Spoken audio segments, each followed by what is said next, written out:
أعوذ بالله من الشيطان الرجيم بسم الله الرحمن الرحيم الحمد لله رب العالمين الرحمن الرحيم مالك يوم الدين إياك نعبد وإياك نستعين اهدنا الصراط المستقيم صراط الذين أنعمت عليهم غير المغضوب عليهم ولا الضالين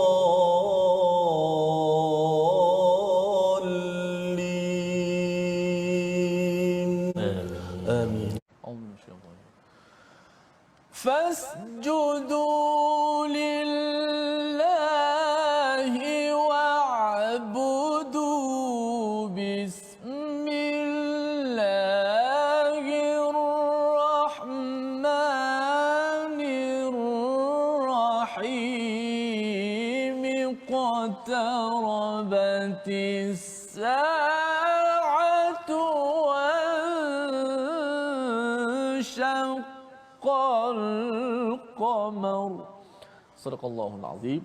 Itulah petikan ayat daripada akhir surah An-Najm dan awal ayat pertama surah Al-Qamar yang akan kita baca sebentar nanti.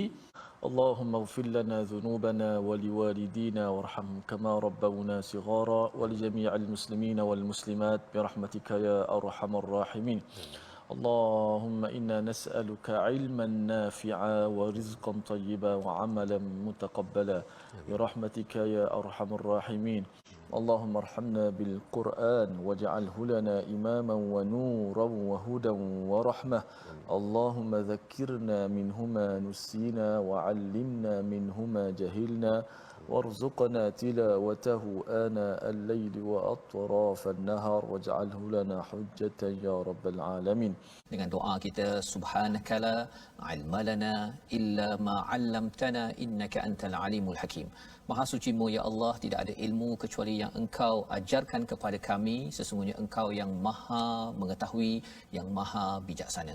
Rabbi zidni ilma, ya Tuhan kami, tambahkanlah ilmu untuk kami. Allahu akbar, Allahu akbar. Sama-sama kita ingin melihat kepada apakah isi kandungan bagi halaman 528 pada hari ini. Pada ayat 45 hingga ayat yang ke-55, beberapa sifat Ar-Rabb, sifat Tuhan dan keterangan tentang Allah terhadap sebahagian hamba-hambanya. Dan kemudian pada ayat 56 hingga 62, peringatan, perhatian, perintah untuk bersujud dan tunduk kepada Allah, sebagaimana juga An-Najm, ya, iaitu bintang juga turun itu sebagai tanda sujud kepada Allah Subhanahu Wa Taala. Dan seterusnya kita akan memasuki kepada surah baru, surah yang ke-54, surah Al-Qamar, daripada ayat 1 hingga ayat yang ke-6, bercerita tentang tanda-tanda tentang hari kiamat dan bagaimana kita perlu mengambil pelajaran tentang perkara ini dalam kehidupan kita seharian. Allahumma arhamna bil Qur'an. A'udzu billahi minasy syaithanir rajim. Bismillahirrahmanirrahim. وأنه خلق الزوجين الذكر والأنثى من نطفة إذا تمنى وأن عليه النشأة الأخرى وأنه هو أغنى وأقنى وأنه هو رب الشعرى وأنه أهلك عادا الأولى وثمود فما أبقى وقوم نوح من قبل إنهم كانوا هم أظلم وأطغى والمؤتفكة أهوى فغشاها ما غشى فبأي آلاء ربك تتمارى هذا نذير من النذر الأولى أزفت الآزفة ليس لها من دون الله كاشفة أفمن هذا الحديث تعجبون وتضحكون ولا تبكون وأنتم سامدون فاسجدوا لله واعبدوا. Kita ada sajdah di situ pada sahabat-sahabat yang boleh melakukan sujud tilawah mendengar ayat ini dan juga kita boleh juga bertasbih insya-Allah. Bismillahirrahmanirrahim. Iqtarabatis sa'atu wanshaqqal qamar وَإِنْ يَرَوْا آيَةً يُعْرِضُوا وَيَقُولُوا سِحْرٌ مُسْتَمِرٌّ وَكَذَّبُوا وَاتَّبَعُوا أَهْوَاءَهُمْ وَكُلُّ أَمْرٍ مستقر وكل أمر مستقر ولقد جاءهم من الأنباء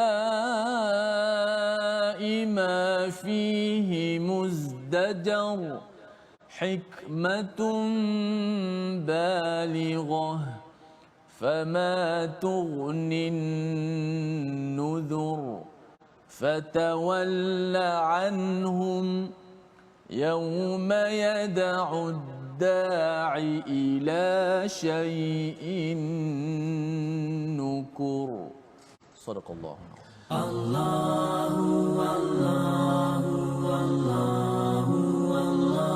Membawa pada resolusi kita pada hari ini, sama-sama kita saksikan. Iaitu yang pertama, mari kita tambah ilmu dengan mempelajari hadis berkaitan kiamat agar semakin teguh keimanan kita. Ya, hadis itu sama ada daripada Quran ataupun daripada kata-kata Nabi Muhammad sallallahu alaihi wasallam. Yang pertama.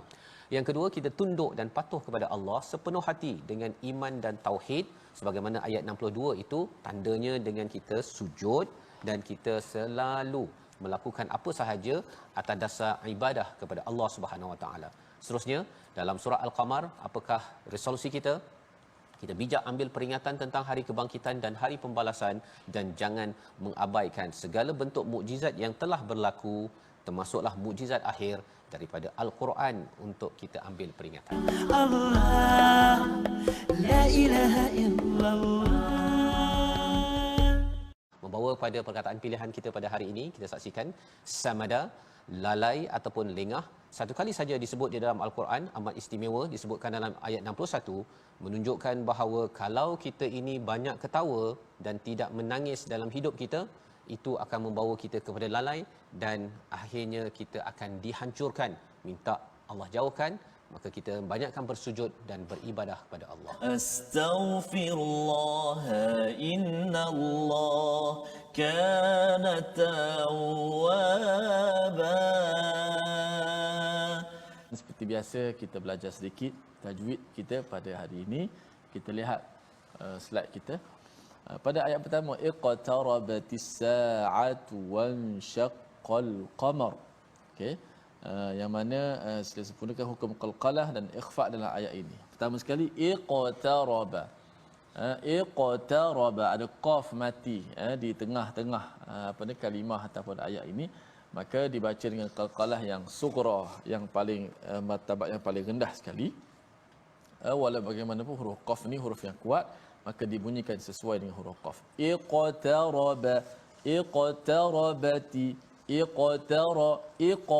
iqtarabatis sa'ah, iqtarabatis sa'atu wanshaqqal qamar.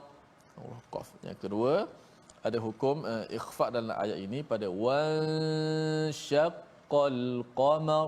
Nun mati bertemu dengan huruf shin, yang mana huruf shin salah satu daripada huruf ikhfa hakiki yang telah kita belajar di awal-awal dahulu. Iqtarabatis sa'atu wanshaqqal qamar. Dipanjangkan gunnah pada ikhfa, nun bertemu dengan huruf shin. Wanshaqqal qamar. Apa maksud ikhfa? Ikhfa adalah sembunyi. Sembunyikan apa? Sembunyikan nun mati. Suara nun mati pada nun mati itu di sisi huruf-huruf ikhfa, iaitu huruf yang 15 huruf tu, dan hari ini hurufnya adalah huruf shin, salah satu daripada huruf ikhfa. 1 2 3. Iqtarabatis sa'atu wanshaqqal qamar. Sadaqallahu. Wallahu a'lam. اللهم ارحمنا بالقرآن واجعله لنا إماما ونورا وهدى ورحمة. اللهم ذكرنا منه ما نسينا وعلمنا منه ما جهلنا وارزقنا تلاوته آناء الليل وأطراف النهار واجعله لنا حجة يا رب العالمين. تبنا إلى الله ورجعنا إلى الله وندمنا على ما فعلنا يا الله والحمد لله رب العالمين.